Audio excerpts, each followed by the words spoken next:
Contracts గురించి కూడా ఒక మాట చెప్పుకున్నాము. మనకి లాంగ్ టర్మ్ అగ్రీమెంట్స్ ఉంటాయి. Long term long term agreements అంటే ఏంటంటే ఓకే. సో, మనకి వెండర్‌కి ఓకే. రెగ్యులర్ POs కాకుండా ఇట్లాగా ఒక 1 ఇయర్‌కో లేకపోతే 12 మంత్స్‌కో, 11 మంత్స్‌కో, 10 మంత్స్‌కో, 6 మంత్స్‌కో ఒక అగ్రీమెంట్స్ రాసుకుంటాం. ఈ 6 మంత్స్‌లో నేను నీ దగ్గర కొంటాను. నువ్వు ఎంత చేసిస్తావు? నాకు ఏంటి బెనిఫిట్స్ అని చెప్పి అగ్రీమెంట్‌లో మాట్లాడుకుంటారు. సో, అలాంటి వాటిని మనం లాంగ్ టర్మ్ అగ్రీమెంట్స్ అంటే లాంగ్ టర్మ్‌లో అగ్రీమెంట్స్ వాడుకుంటారు. సో, దీనిలో మనకి 2 రకాలుంటాయి. ఒకటొచ్చేసరికి కాంట్రాక్టు. ఓకే. రెండోదొచ్చి scheduling agreement. Okay. So, contract అనేసరికి ఏంటంటే కాంట్రాక్ట్ క్రియేట్ చేసిన తర్వాత నీకెప్పుడైతే నీకు కావాలో అప్పుడు నువ్వు పర్చే ఆర్డర్ రైట్ చేసుకొని, ఆ అగ్రీమెంట్ బేస్ చేసుకొని నువ్వు ఒక పర్చే ఆర్డర్ రైట్ చేసి స్టాకు కావాలని చెప్పి నువ్వు వెండర్‌కి చెప్తావు. అంటే ఏంటి లాంగ్ టర్మ్ అగ్రీమెంట్ ఒక 11 మంత్స్‌కి రాసుకున్నాం. కానీ డేట్స్ ఏమి ఇవ్వలేదు. ఈ డేట్‌లో కావాలి, ఆ డేట్‌లో కావాలని చెప్పలేదు. జస్ట్ మీరేంటంటే ఈ 1 ఇయర్‌లో నీ దగ్గర ఒక ₹5,00,000 కొంటాను. లేదంటే ఒక 50,000 క్వాంటిటీ కొంటానని చెప్పి ఒక అగ్రీమెంట్ పెట్టుకున్నావు.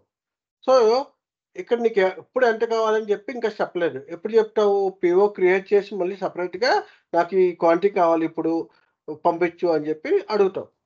అగ్రీమెంట్ ప్రకారం ఆ ప్రైజెస్‌కి. ఓకే. అది కాంట్రాక్ట్. అదే స్కెడ్యూలింగ్ అగ్రీమెంట్‌లో ఏంటంటే నువ్వు స్కెడ్యూలింగ్ అగ్రీమెంట్‌లోనే నువ్వు చెప్తావన్నమాట. ప్రీ డిఫైన్డ్ స్కెడ్యూల్స్ ఇస్తావు. అంటే ఈ టైంలో నాకు ఇంత కావాలి, ఈ టైంలో ఇంత కావాలంటే నువ్వు మళ్ళీ PO ఏం రైట్ చేయవు దానికి. ఓకేనా? అగ్రీమెంట్ రాసేటప్పుడే అగ్రీమెంట్‌లో మనం స్కెడ్యూల్ లైన్స్ ఇచ్చి నాకు పలానా డేట్‌లో ఇంత కావాలి, పలానా డేట్‌లో ఇంత కావాలని చెప్పి ముందే ఇచ్చేస్తామన్నమాట. ముందే అగ్రీమెంట్‌లో చెప్తాం. ఇంత స్టాక్ కావాలని చెప్పి. ఓకేనా? అది స్కెడ్యూలింగ్ అగ్రీమెంట్. సో, ఇక్కడ ఏంటి నీకు డిఫరెన్స్ అంటే కాంట్రాక్ట్‌లో నీకు కాంట్రాక్ట్ రిలీజ్ ఆర్డర్ క్రియేట్ చేయాలి. కాంట్రాక్ట్ రిలీజ్ ఆర్డర్ అంటే ఏంటంటే nothing but like a PO. ప్రతిసారి కూడా నువ్వు PO క్రియేట్ చేసుకోవాలి. కానీ స్కెడ్యూలింగ్ అగ్రీమెంట్‌లో అలా కాదు. స్కెడ్యూలింగ్ అగ్రీమెంట్‌లో ప్రీ డిఫైన్డ్ స్కెడ్యూల్ లైన్స్ ఉంటాయి. Predefined schedule lines.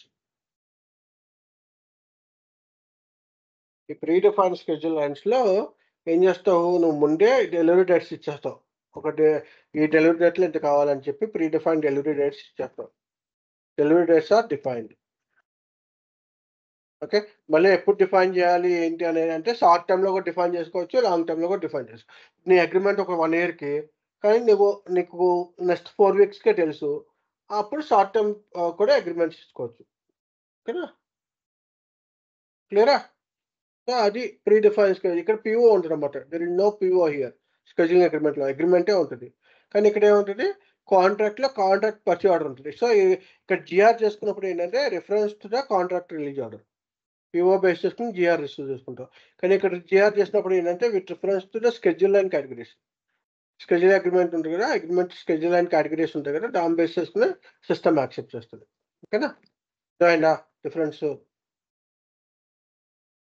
అర్థమైందా? హ్మ్. ఇప్పుడు కాంట్రాక్ట్‌లో 3 రకాలుంటాయన్నమాట. కాంట్రాక్ట్‌లో 3 రకాలుంటాయి. ఒకటేంటంటే క్వాంటిటీ కాంట్రాక్ట్. Quantity contract. రెండోదొచ్చి వాల్యూ కాంట్రాక్టు. ఓకే.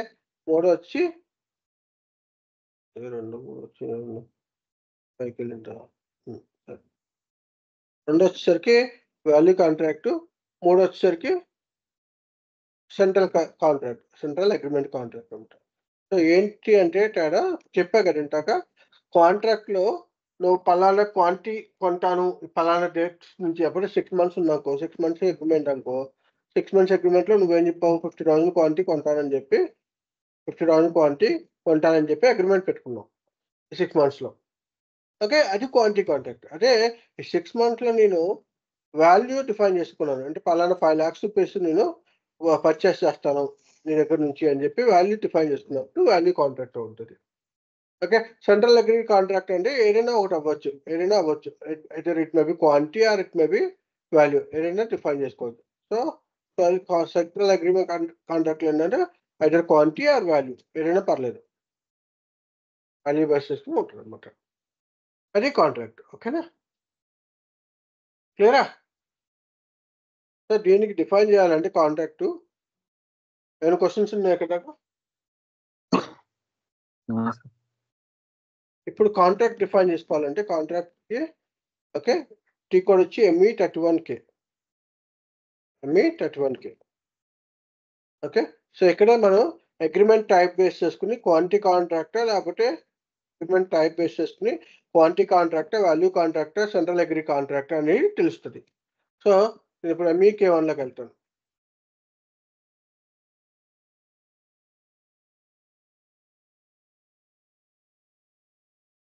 సో, ME31Kకి వెళ్తే ఇక్కడ నేను అగ్రీమెంట్ టైప్ సెలెక్ట్ చేసుకుంటా. సో, అగ్రీమెంట్‌లో మనం సెంట్రల్ అగ్రీ కాంట్రాక్టా ఓకే. లేదంటే వాల్యూ కాంట్రాక్టా, క్వాంటిటీ కాంట్రాక్టా అనేది తెలుస్తది. సో, స్టాండర్డ్ వచ్చేసరికి MK, WK ఈ 2 వాల్యూ కాంట్రాక్ట్ అంటే క్వాంటిటీ కాంట్రాక్ట్ స్టాండర్డ్ అన్నమాట. ఓకేనా?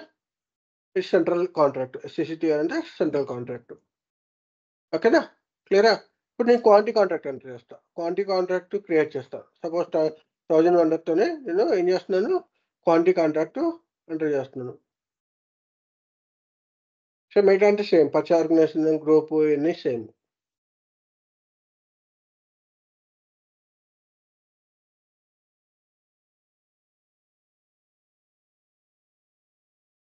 సో, ME31Kకి వెళ్తున్నాను. ఇకెళ్ళి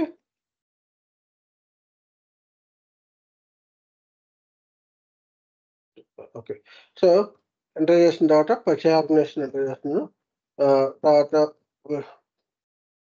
పర్చేసింగ్ గ్రూపు, ప్లాంటు, టోల్ లొకేషన్ అన్నీ ఎంటర్ చేసిన తర్వాత ఇక్కడ చూసావా? ఇక్కడ టార్గెట్ వాల్యూ అనేది అవసరం లేదు. ఓకే. సో, ఎప్పటి నుంచి ఎప్పుడు దాకా ఉంది. ఓకే. సపోజ్ నేను 1 ఇయర్ అయితే 1 ఇయర్ లేకపోతే 6 మంత్స్ అయితే 6 మంత్స్ అట్లాగా నేను ఎన్ని ఇయర్స్‌కైతే ఎన్ని మంత్స్‌కైతే అన్ని మంత్స్‌కి నేను ఆహ్, అగ్రీమెంట్ రాసుకుంటా. పలానా పలానా డేట్స్ నుంచి పలానా డేట్. ఒక 4 మంత్స్‌కో, 5 మంత్స్‌కో, 6 మంత్స్‌కో ఎంతో కొంత అగ్రీమెంట్ రాసుకుంటున్నా. ఓకేనా?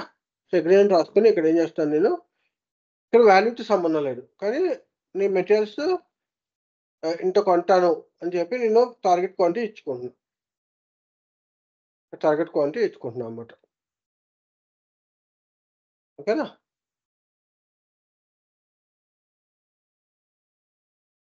ఓకేనా? సో, ఇక్కడ నువ్వేదైతే ప్రైస్ డిఫైన్ చేసుకున్నావో ఆ ప్రైస్ ప్రకారమే ఫర్ ఇప్పుడు నేను ఇక్కడ రూ. 150 ఇచ్చాను. యాక్చువల్‌గా 176 బట్ నేనేంటి రూ. 150 అగ్రీమెంట్ లాంగ్ టర్మ్ అగ్రీమెంట్ కాబట్టి నాకు కన్సెషన్ వచ్చింది కాబట్టి రూ. 150 ఇచ్చాను.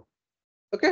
అట్లాగా, అట్లాగా నువ్వు ఏదైతే డిఫైన్ చేయాలనుకున్నావో క్వాంటిటీ కాంట్రాక్ట్ అట్లా డిఫైన్ చేసుకోవచ్చు. ఇప్పుడు ఇది ఇది 100 అనుకో 100 అట్లాగా నీకు ఎన్ని మెటీరియల్స్ ఉంటే అన్ని మెటీరియల్స్ ఎంత క్వాంటిటీ కావాలంటే అంత టార్గెట్ క్వాంటిటీ ఈచ్ మెటీరియల్ వైస్‌గా నువ్వు డిఫైన్ చేసుకొని సేవ్ చేసుకోవాలి.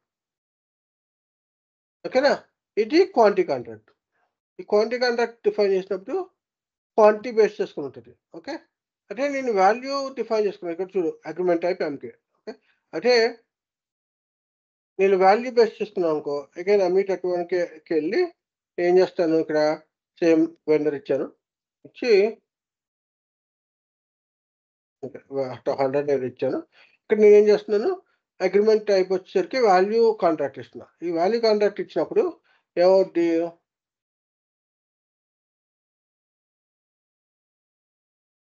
వాల్యూ కాంట్రాక్ట్ ఇచ్చినప్పుడు సిస్టమ్ ఏం చేస్తుంది ఇక్కడ మ్యాండేటరీ వాల్యూ టోటల్ వాల్యూ ఎంత అనుకుంటున్నాం. అగ్రీమెంట్ వాల్యూ ఎంత అనుకుంటున్నాం. Suppose something $20,000 $22,00,000 ఇచ్చుకున్నా. ఓకే. సో, అప్పుడు నువ్వు మెటీరియల్స్ ఏదైతే డిఫైన్ చేస్తావో ఓకే. దాని యొక్క ఎంత క్వాంటిటీ డిఫైన్ చేసుకున్నావు క్వాంటిటీ ఓకే. సో, ఇట్లాగా ఇంత కొనాలనుకుంటున్నాను నేను. కొనాలనుకున్నా. సో, టోటల్ వాల్యూ ఇక్కడ చూసావా ఇయన్నీ సమ్మేషన్ ఈ యొక్క టార్గెట్ క్వాంటిటీకి వాల్యూస్ ఉంటాయి గదా! కాలిక్యులేట్ చేసుకుంటది ప్రైస్. 1000 ఇంటూ 100 10,000 ఇంటూ 120 అలా వాల్యూస్ కాలిక్యులేట్ చేసుకుంటది. కాలిక్యులేట్ చేసుకొని ఆ టార్గెట్ వాల్యూ వచ్చేసరికి ఇంత అమౌంట్ అన్నమాట. సో, పలానా ఈ 6 మంత్స్‌లో నేను ఇంత వాల్యూకి కాంట్రాక్ట్ అగ్రీమెంట్స్ కొంటాను అని జెప్పి అతని దగ్గర అగ్రీమెంట్ తీసుకుంటున్నా అన్నమాట. సో, దాన్ని బేస్ చేసుకొని అతను ఏం చేస్తున్నాడు నాకు ఆహ్ డిస్కౌంట్స్ ఇస్తున్నాడు. Maybe some cost of discounts కానీ, ఇట్లాగా ప్రైస్ తగ్గించి ఇవ్వడం గాని అట్లాగా ఇస్తున్నాడన్నమాట. ఎందుకంటే లాంగ్ టర్మ్ అగ్రీమెంట్స్ కాబట్టి. కానీ అప్పుడు సేవ్ చేసుకున్నా. సో రెండిట్లో డిఫరెన్స్ ఏం లేదు. ఓన్లీ ఇది వాల్యూ కాంట్రాక్ట్, అది క్వాంటిటీ కాంట్రాక్ట్. సో వాల్యూ కాంట్రాక్ట్‌లో ఏమైంది? పర్టిక్యులర్‌గా వాల్యూ అడిగింది. టోటల్ వాల్యూ ఎంత అని కాంట్రాక్ట్‌కి. కాంట్రాక్ట్ టోటల్ వాల్యూ ఎంత అని అడిగింది. పలానా వాల్యూ అని ఇచ్చాం. కానీ క్వాంటిటీ కాంట్రాక్ట్‌లో ఏమైంది? క్వాంటిటీ కాంట్రాక్ట్‌లో ఏమైంది? మీ 33K వెళ్ళి 121 వచ్చి లాస్ట్ క్రియేట్ చేసింది. ఇక్కడ వచ్చేసరికి ఏంటి? ఇది క్వాంటిటీ కాంట్రాక్ట్. ఇక్కడ మనం వాల్యూ ఇవ్వలేదు. టోటల్ వాల్యూ ఇవ్వలేదు. సో వాల్యూతో సంబంధం లేదు. ఇక్కడ ఏంటి ఓన్లీ క్వాంటిటీ ప్రకారం చెక్ చేసుకుంటున్నాం ఇక్కడ. మన పీఓలో వచ్చిన క్వాంటిటీ ప్రకారం చెక్ చేసుకుంటున్నాం. ఓకేనా? సో ఇప్పుడు ఇది లాంగ్ టర్మ్ అగ్రీమెంట్ డిఫైన్ చేసుకున్నాం కదా! నెక్స్ట్ 5 మంత్స్‌కి అని చెప్పి. నాకు రేపు అవసరం వచ్చింది. ఓకే. ఒక 2-3 డేస్ తర్వాత అవసరం వచ్చింది. అప్పుడు నేనేం చేస్తాను? ఇమ్మీడియేట్‌గా నేను పీఓ క్రియేట్ చేసుకుంటా. వెండర్‌కి పీఓ క్రియేట్ చేసి, బాస్ నాకు మన దగ్గర అగ్రీమెంట్ ఉంది కదా! అగ్రీమెంట్ ప్రకారం నాకు పలానా ఐటెమ్ కావాలి పంపించు అని చెప్పి నువ్వేం చేస్తున్నావు ఇక్కడ అగ్రీమెంట్ ఇస్తున్నావు. కాంట్రాక్ట్ అగ్రీమెంట్ ఇస్తున్నావు అన్నమాట ఇక్కడ. ఏదైతే కాంట్రాక్ట్ ఉందో ఆ కాంట్రాక్ట్ ఇస్తున్నావు నువ్వు. కాంట్రాక్ట్ నంబర్ ఎంత? ఇది కాంట్రాక్ట్.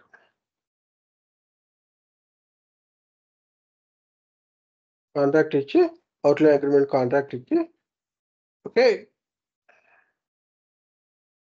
సో ఇక్కడ మనకి 2 ఐటెమ్స్ ఉన్నాయి కాబట్టి ఆటోమేటిక్‌గా ఐటెమ్స్ కూడా ఇవ్వాలి. ఎందుకంటే కాంట్రాక్ట్ ఐటెమ్ నంబర్ 2 అగ్రీమెంట్స్ కాబట్టి ఇక్కడ ఐటెమ్ నంబర్ కూడా ఇవ్వాలి. ఎంత ఐటెమ్ నంబరు 10 ఒకటి ఇస్తే ఆటోమేటిక్‌గా సిస్టమ్ ఏం చేసింది ఆ కాంట్రాక్ట్ నుంచి సిస్టమ్ ఇక్కడ ఏ మెటీరియల్ అయితే ఉందో ఆ మెటీరియల్ ఎంత కావాలని అడుగుతుంది. సో నాకు ఇవాళ 100 పీసెస్ కావాలి. ఓకే. నాకు 100 పీసెస్ కావాలి.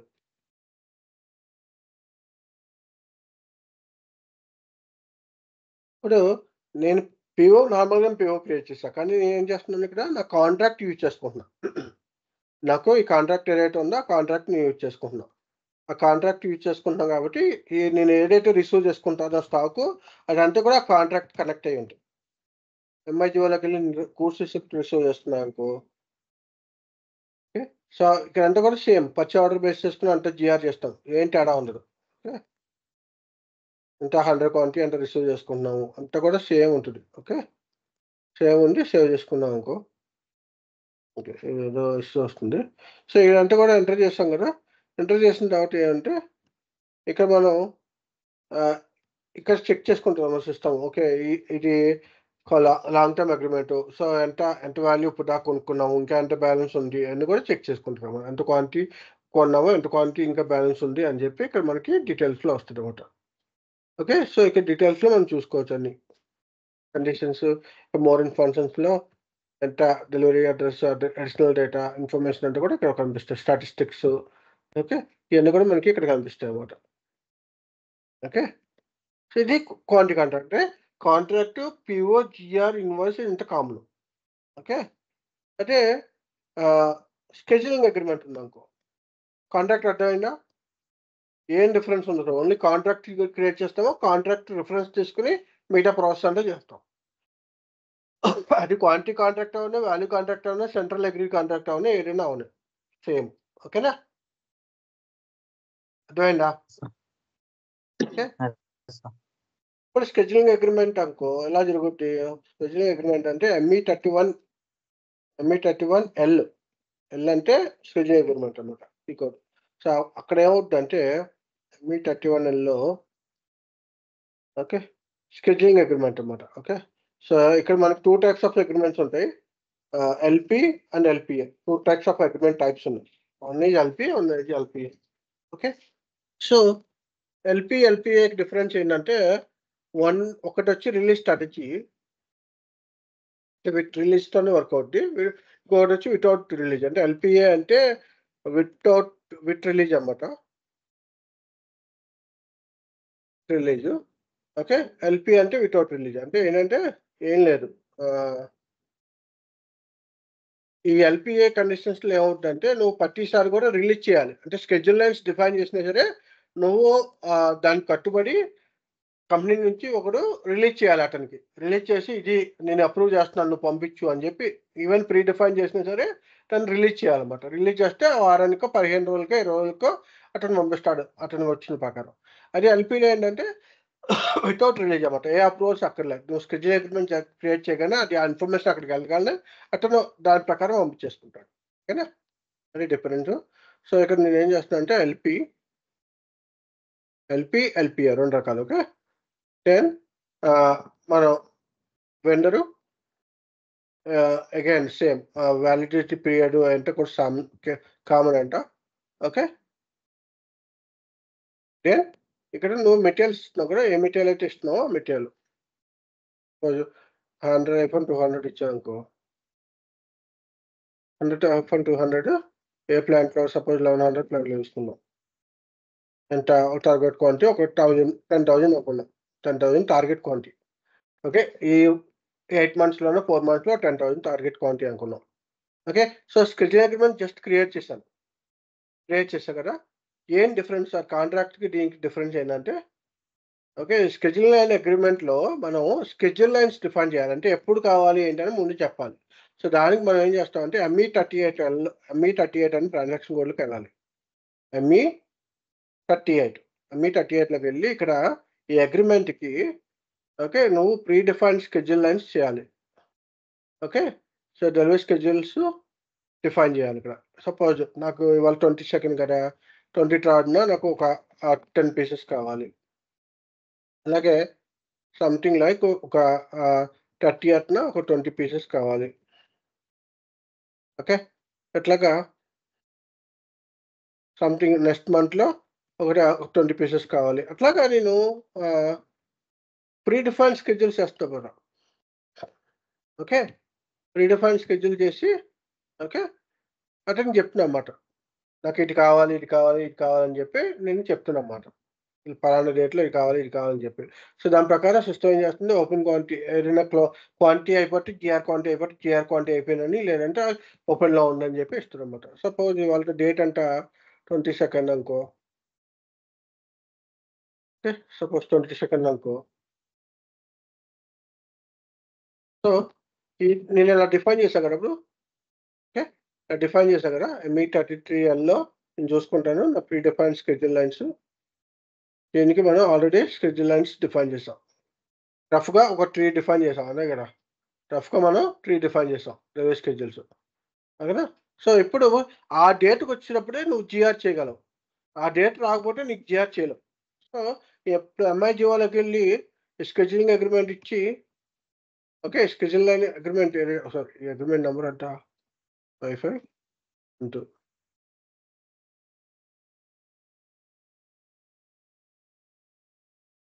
ఇచ్చి ఎంటర్ చేస్తే ఓకే. దానికేమైనా ఐటెమ్స్ రిలీజ్ ఉంటేనే అది యాక్సెప్ట్ చేస్తది. లేకపోతే యాక్సెప్ట్ చేయదు. ఇప్పుడు నాకు ఒక 10 క్వాంటిటీ ఉంది. ఎందుకు 10 క్వాంటిటీ ఎక్కడి నుంచొచ్చింది? ఎందుకని నేను 22 ఇచ్చాను డేటు. అంటే నాకు ఇవాళ 10 క్వాంటిటీ రావాలి. అందుకని సిస్టమ్ ఏం చేస్తుంది? ఇది యాక్సెప్ట్ చేస్తుంది. ఇవ్వడానికి యాక్సెప్ట్ చేస్తుంది. లేదనుకో నా దగ్గర లేదనుకో ఆ డేట్ పాస్ట్ డేట్‌లో ఉందనుకో సిస్టమ్ అలౌ చేయదు. టీఆర్ చేయడానికి. అంటే నీకు పర్చేజ్ ఆర్డర్ రైట్ చేయాల్సిన అవసరం లేదు. ఓకేనా? అర్థమైందా? అర్థమైందా? ఆ టైంకి సిస్టమ్ జీఆర్ అలౌ చేస్తది. నీకు స్టాక్ వచ్చిందంటే నువ్వుకే అలౌ చేస్తది.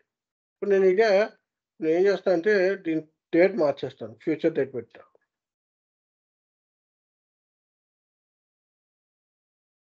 ఓకే. ఇక్కడ సపోజ్ నేను ఫ్యూచర్ డేట్ 23 పెట్టా. ఓకే. 24-23 పెట్టా. ఓకే. ఇప్పుడు నేను మళ్ళీ వెనక్కెళ్ళి ఎంఐజీఓకెళ్ళి నేను గూడ్స్ రిసీవ్ చేసుకున్నాం అనుకున్నాననుకో ఓకే. సిస్టమ్ చెప్పేస్తది. "ఏం లేవు. ఇవాళ రావాల్సిన ఐటెమ్స్ ఏమి లేవు నీకు. రావు" అని చెప్పి. అంటే ఇక నేను పీఓ క్రియేట్ చేయలే అతనికి. అగ్రీమెంట్ లాంగ్ టర్మ్‌లో రాసుకున్నాం మనం. లాంగ్ టర్మ్ ప్రకారం ఆ డేట్స్ వచ్చేసరికి నీకు స్టాక్ వచ్చిందంటే యూ కెన్ డూ ఇట్. అది స్కెడ్యూల్ అగ్రీమెంట్ అన్నమాట. ఓకేనా? ప్రీ డిఫైన్డ్ స్కెడ్యూల్స్ అన్నమాట. క్లియరా? ఓకే. సో, దీనిలో మళ్ళీ రకాలు ఎల్‌పీఏ అంటే చెప్పాగా విత్ రిలీజ్, వితౌట్ రిలీజ్ అని. ఈ ఎల్‌పీఏలో ఏంటంటే మనకి జస్ట్ ఇన్ టైమ్ అని ఒక ప్రాసెస్ ఉంటది. ఓకే. లేదంటే ఫోర్‌కాస్ట్ ప్లాన్ అంటే ఏంటంటే ఏం లేదు. జస్ట్ ఇన్ టైమ్ అంటే ఏంటంటే నువ్వు అప్పటికప్పుడు అంటే ఒక నీ అగ్రీమెంట్ ఆల్రెడీ రాసుంది. ఓకే. నువ్వేం చేస్తున్నావంటే అప్పటికప్పుడు నువ్వు ఆర్డర్ ఇస్తావన్నమాట. అంటే ఒక 1 వీక్ తర్వాత నాకు నెక్స్ట్ 1 వీక్‌లో నాకు ఇయి కావాలని చెప్తావు. పీఓలో ఏం చేస్తాము? నాకు రేపు ఎప్పుడో నాకు పలానా డేట్ ఇంత కావాలని చెప్తాం. కానీ ఇక్కడ అలా కాదు. జస్ట్ ఇన్ టైమ్‌లో ఏంటంటే వితిన్ షార్ట్ టైమ్‌లో నీకు ఎంత కావాలని అడుగుతాం. Just in time. ఓకే. అంటే నెక్స్ట్ ఒక ఈ వీక్‌కి నేను డిఫైన్ చేసి ఇచ్చా. షార్ట్ టైమ్‌లో నేను ఇస్తున్నమాట. సో, అతను రెడీ చేసి పంపించాలి ఈ 1 వీక్‌లో అట్లా. ఫోర్‌కాస్ట్ స్కెడ్యూల్ అనుకో పలానా 1 మంత్‌కి ఇంత కావాలి. పలానా 2 మంత్స్‌కి ఇంత కావాలి. అంటే ఎంటైర్ స్కెడ్యూల్ అగ్రీమెంట్ ఇవ్వట్లేదు. పలానా 1 మంత్‌కి ఇంత, 2 మంత్స్‌కి ఇంత అని నేను ఇస్తున్నానన్నమాట. అది ఫోర్‌కాస్ట్. ఫోర్‌కాస్ట్ అంటే ఏంటి? ఫ్యూచర్ ప్లాన్స్ అన్నమాట. జస్ట్ ఇన్ టైమ్ అంటే అప్పటికప్పుడు కావాల్సింది. డిఫరెన్స్ ఏం లేదు. ఓకే. ఈ జస్ట్ ఇన్ టైమ్ కావాలంటే కొంచెం జస్ట్ ఇన్ టైమ్‌కి సంబంధించిన కాన్ఫిగరేషను, సెటప్పు, మాస్టర్ డేటా అంతా మెయింటైన్ చేయాలి. ఓకేనా? మెటల్ మాస్టర్‌లో జస్ట్ ఇన్ టైమ్ ఇండికేటర్ ఉంటది. ఆ జస్ట్ ఇన్ టైమ్ ఇండికేటర్ పెట్టాలి. MM02కి వెళ్ళామనుకో పలానా మెటీరియల్ తీసుకున్నామనుకో, పలానా మెటీరియల్ తీసుకొని పర్చేసింగ్ డేటాలోకి వెళ్ళామనుకో, ఓకే. పలానా పర్చేసింగ్ డేటాలోకి వెళ్ళామనుకో ఇక్కడ నీకు జస్ట్ ఇన్ టైమ్ అనే ఇండికేటర్ ఉంటది. ఇది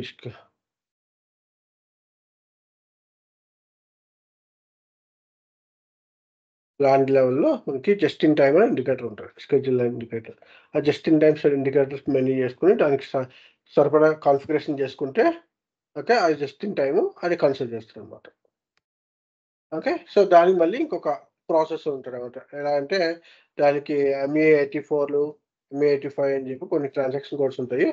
అక్కడికెళ్ళి మనం just in time schedules define చేసుకోవాలి. జనరేట్ చేయాలి. జనరేట్ చేసి ఆ జస్ట్ ఇన్ టైమ్ ఉందో లేదో చూసుకొని దాన్ని ఎగ్జిక్యూట్ చేయాలన్నమాట. ఓకేనా? అర్థమైందా? ఓకే. ఓకేనా? సో, ఇది అంతా డిపెండ్స్. అందరూ వాడరు. ఎక్కడో కొన్ని చోట్ల వాడతారంతే. 84లోకెళ్ళి మనం ఇక్కడ ఏ ప్లాంట్‌లో అయితే మనం జస్ట్ ఇన్ టైమ్ జనరేట్ చేయాలనుకుంటున్నామో ఏం లేదు. ఒక పర్టిక్యులర్ షార్ట్ టర్మ్‌లో మనం ఇస్తామన్నమాట ఆర్డర్. అంటే షార్ట్ టర్మ్‌లో ఇచ్చి నువ్వు నాకు ఇది కావాలని చెప్తావు అంతే. ఇస్తే దానికి సంబంధించి ఏమైనా ఉన్నాయనుకో జస్ట్ ఇన్ టైమ్స్ చూపిస్తదన్నమాట. ఓకే. ఏం లేవంట ఇక్కడ. దీనికి సంబంధించి ఏం లేవు. సో, ఏమైనా పార్టీ ఉన్నాయేమో చూద్దాం. జస్ట్ ఇన్ టైమ్ సంబంధించి ఈ వెండర్‌తో ఏమైనా ఉన్నాయేమో చూద్దాం. ఇక్కడ ఏం లేవు. పలానా ప్లాంట్‌లో ఎవరు చేసి ఉండరు నాకు తెలిసి. ఓకేనా. ఇక్కడ చూసావా? Just in time no schedule lines generate చేసి. సో, ఇక్కడ ఈ మెటీరియల్స్‌కి ఆల్రెడీ వీళ్ళు ఫోర్‌కాస్ట్ పెట్టుకున్నారన్నమాట. ఇప్పుడు నేను ఈ మెటీరియల్‌కెళ్తా సపోజ్ ఈ మెటీరియల్‌కి MM03కెళ్ళి MM03కెళ్ళి చెక్ చేద్దాం. 500-120 ఇంటికెళ్ళి పర్చేసింగ్ డేటాలో పర్చేసింగ్ డేటాలోకెళ్ళి ఆర్గనైజేషన్ లెవెల్స్‌లో మనకి 1100 ఇచ్చామనుకో దీనికి సంబంధించి వీళ్ళు జ జస్ట్ ఇన్ టైమ్ ఇండికేటర్ వాళ్ళు ఆహ్, ఏదైనా ప్రొఫైల్ డిఫైన్ చేసుకున్నా లేకపోతే ఎఫ్ఆర్‌సి కూడా వస్తది కదా! ఎఫ్ఆర్‌సి కూడా ఉండొచ్చు. ఏదైనా ఉండొచ్చు. అవునా? సో, దాన్ని బేస్ చేసుకొని అది సిస్టమ్ ఏం చేస్తుంది? అది జనరేట్ చేయడానికి ట్రై చేస్తదనమాట. ఓకేనా? సో, దీనిలో ప్రాసెస్ చేస్తారు ఈళ్ళు. ఇది అట్లా ప్రాసెస్ చేసి ఓకే. దీన్ని చెక్ చేసుకుంటారనమాట. దీనికేమైనా ఉన్నాయా? దీనికేమైనా పెండింగ్ ఉన్నాయా? అని చెప్పి చెక్ చేసుకుంటారు. సో, స్కెడ్యూల్ అగ్రీమెంట్స్ ఏం క్రియేట్ కాలేదండి ఇప్పటిదాకా దీనికి. ఓకేనా? ఇప్పుడు జస్ట్ ఇన్ టైమ్ ఒకటే చూసుకొని చూద్దాం. ఏమైనా ఉన్నాయేమో. ఇంకేదోకటుంది. సో, దీనికేం చేస్తారు? వీళ్ళు జనరేట్ చేస్తారు. స్కెడ్యూల్ లైన్స్ జనరేట్ చేస్తారన్నమాట.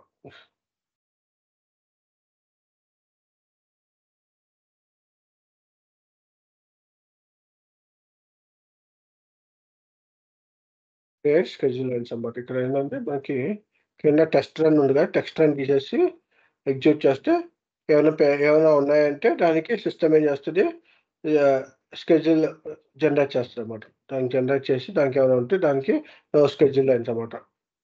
కాన్ఫిగరేషన్ కంప్లీట్‌గా చేయలేదు. చేస్తే వాళ్ళకి స్కెడ్యూల్ లైన్స్ జనరేట్ అవుతాయన్నమాట. ఓకేనా? ఇది జస్ట్ ఇన్ టైము ఫోర్‌కాస్ట్. దేనిలో ఎక్కడైనా కరెక్ట్‌గా ఉన్నామనుకో స్కెడ్యూల్ లైన్స్ జనరేట్ చేయొచ్చు. ఇక స్కెడ్యూల్ లైన్స్ లేవు కాబట్టి స్కెడ్యూల్ లైన్స్ జనరేట్ కాలేదు. ఓకేనా? దానికి సంబంధించి కాన్ఫిగరేషన్ అయితే చేయాలి ప్రాపర్‌గా. చేసి అక్కడ మాస్టర్ డేటాలు అప్డేట్ చేయాలి. వెండర్ మాస్టర్ కార్డ్‌లు అప్డేట్ చేయాలి. ఇట్లా అన్నిట్లోని చేయాలి. అప్పుడొస్తది. అది డిఫరెన్స్. సో, కాంట్రాక్ట్‌కి, స్కెడ్యూల్ అగ్రీమెంట్‌కి డిఫరెన్స్ అర్థమైందా? సార్. ఓకే. ఏం డిఫరెన్స్ ఏంటి? కాంట్రాక్ట్ అయితే కాంట్రాక్ట్ రిలీజ్ ఆర్డర్ క్రియేట్ చేయాలి. స్కెడ్యూలింగ్ అగ్రీమెంట్ అయితే schedule lines, pre defined schedules define చేసుకోవాలి. అంతే. ఓకేనా? స్కెడ్యూల్ అగ్రీమెంట్‌లో అయితే పీఓ ఉండదు. కాంట్రాక్ట్‌లో అయితే పీఓ ఉంటుంది. ప్రతిసారి నీకు ఎప్పుడు కావాలంటే అప్పుడు పీఓ క్రియేట్ చేసుకోండి. అంతే. ఓకేనా?